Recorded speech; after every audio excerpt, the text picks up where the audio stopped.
کے لیے چل کے جانا. وقول اللہ عز وجل فسعوا الی ذکر اللہ کہ اللہ کے ذکر کی طرف دوڑو. اس کا مطلب کیا ہے؟ ومن قال السعی العمل والذهاب، اور جس نے کہا کہ سعی کا معنی ہے عمل کرنا اور چلنا. لقوله تعالی وسعى لها سعيها، اللہ تعالیٰ کا فرمان ہے اور اس کے لیے کوشش کی. یعنی سعی کا مطلب یہ نہیں کہ صرف بھاگ دوڑ کرنا، بلکہ کوشش کرنا، یعنی تیاری کرنا مراد ہے یہاں. فسعوا الی ذکر اللہ کا معنی عموماً سعی کا معنی دوڑنا کر دیتے ہیں، اور دوڑنا تو نماز میں منع ہے. تو سعی کا مطلب کیا؟ کوشش، کیونکہ نیک عمل کی سعی کے لیے آیا نا قرآن میں سعى لها سعيها. وقال ابن عباس رضی اللہ عنہما، اور ابن عباس رضی اللہ عنہ کہتے ہیں یحرم البیع حینئذ کہ اس وقت تجارت حرام ہو جائے گی. وقال عطا کہتے ہیں تحرم الصناعات كلها ساری کاریگریاں ختم، یعنی سب کام سب مشینیں آف. وقال ابراہیم ابن سعد عن الزہری اذا اذن المؤذن یوم الجمعۃ وهو مسافر فعلیہ ان یشہد کہ جب جمعے کے دن مؤذن اذان دے اور کوئی مسافر اس کو سن لے تو اس پہ بھی لازم ہے کہ حاضر ہو جائے، یعنی جمعہ پڑھے، یعنی بلا وجہ اس کو جمعہ نہیں چھوڑنا چاہیے. ویسے تو مسافر پہ جمعہ واجب نہیں ہے، لیکن اگر وہ سامنے مسجد ہے، اذان آ رہی ہے، تو وہ گھر میں لیٹا ہوا کہ میں تو مسافر ہوں اس لیے جمعہ نہیں پڑھتا، تو ایسی صورت میں بہتر یہ ہے کہ جمعہ پڑھ لے جب اذان سنے. حدثنا علی بن عبد اللہ قال حدثنا الولید بن مسلم قال حدثنا یزید بن ابی مریم قال حدثنا ابایۃ بن رفاعہ قال ادرکنی ابو ابس. ابایا کہتے ہیں کہ مجھے ابو ابس نے پایا، وانا اذهب الى الجمعہ، اور میں جمعہ پڑھنے جا رہا تھا.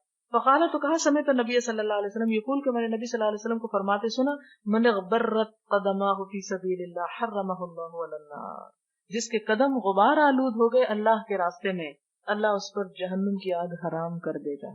اور یہ اللہ کا راستہ کیا تھا؟ یہاں جمعے کے لیے جا رہے تھے، تو اس لیے آپ جب پڑھنے کے لیے نکلتے ہیں نا تو یہ بھی اللہ کا راستہ ہے. ان قدموں کا غبار آلود ہونا بھی، اگر آپ کو پیدل چلنا پڑے کہیں تو پریشان نہ ہوا کریں، وہ بڑے سعادت کی بات ہے یہ غبار کسی کو لگے. دوسری بات یہ پتہ چلتی ہے کہ ایک جمعہ پڑھنے جا رہا ہے، دوسرا پیچھے سے آ رہا ہے، دونوں آپس میں ساتھ ساتھ چلنے لگے اور چلتے ہوئے بےہودہ باتوں کی بجائے ایک کام کی بات اس کو سنا رہے، جس سے کیا پتہ چلتا ہے کہ بعض اوقات واک کرتے ہوئے بھی علم سکھایا جا سکتا ہے. یہ پھر وہی بات ہے نا کہ وہ کوئی لمحہ بھی اپنا ضائع نہیں کرتے تھے کہ بیکار کی باتوں میں اپنا وقت گزارے، کسی کی غیبت کر کے یا کسی کی برائیاں کر کے یا تنقید کر کے. اس میں کیا کرنا فائدہ مند ہے کہ انسان کیا کرے، کچھ نہ کچھ مفید ذکر کرے، کسی سے بات کرے، سیکھے یا سکھائے. اور خالی ذکر سے سیکھنا سکھانا زیادہ افضل ہے، لیکن وہ اپنے وقت پہ ہی، اپنے وقت پہ جس کا بھی مناسب موقع ہو. حدثنا آدم قال حدثنا ابن ابي ذئب قال حدثنا زهري عن سعيد وابي سلمة عن ابي هريرة رضي الله عنه عن النبي صلى الله عليه وسلم. وحدثنا ابو اليمان قال اخبرنا شعيب عن الزهري قال اخبرني ابو سلمة ابن عبد الرحمن ان ابا هريرة قال سمعت رسول الله صلى الله عليه وسلم يقول اذا اقيمت الصلاة فلا تأتوها تسعون کہ جب نماز قائم کر دی جائے تو نہ آؤ اس کو دوڑتے ہوئے، بلکہ کیا کرو وَأْتُوهَا تَمْشُونَ چلتے ہوئے آؤ. علیکم السکینہ تم پر سکینت لازم ہے، اطمینان یعنی اطمینان سے چل کے آؤ.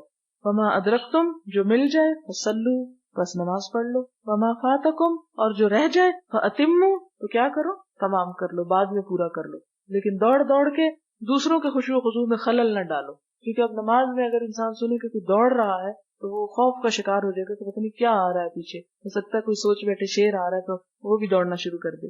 کیونکہ عموماً یہ ہوتا ہے نا کہ ایک دوڑ رہا ہے تو ہم کیا کرتے ہیں، دوسرا بلا وجہ ہی اس کے پیچھے دوڑ پڑتے ہیں. وہ جیسے بھیڑ چال جس کو کہتے ہیں کہ ایک بھیڑ چھلانگ لگاتی تو ساری چھلانگ لگا دیتی. پچھلے دنوں شاید ڈسکوری چینل پہ دکھایا بھی گیا تھا کہ ایک بھیڑ نے اوپر سے چھلانگ ماری، ہلاک ہوئی، جتنی پیچھے آ رہی تھی سب چھلانگ مارتی گئی. عقل جو نہیں، بھیڑ چال سے اسی لیے منع کیا گیا ہے.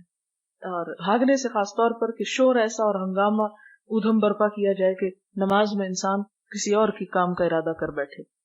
حدثنا عمرو بن علی قال حدثنا ابو قتيبة قال حدثنا علي بن المبارك عن يحيى بن ابي كثير عن عبد الله بن ابي قتادة لا اعلم الا عن ابيه ان النبي صلى الله عليه وسلم قال لا تقوموا حتى تروني وعليكم السكينة.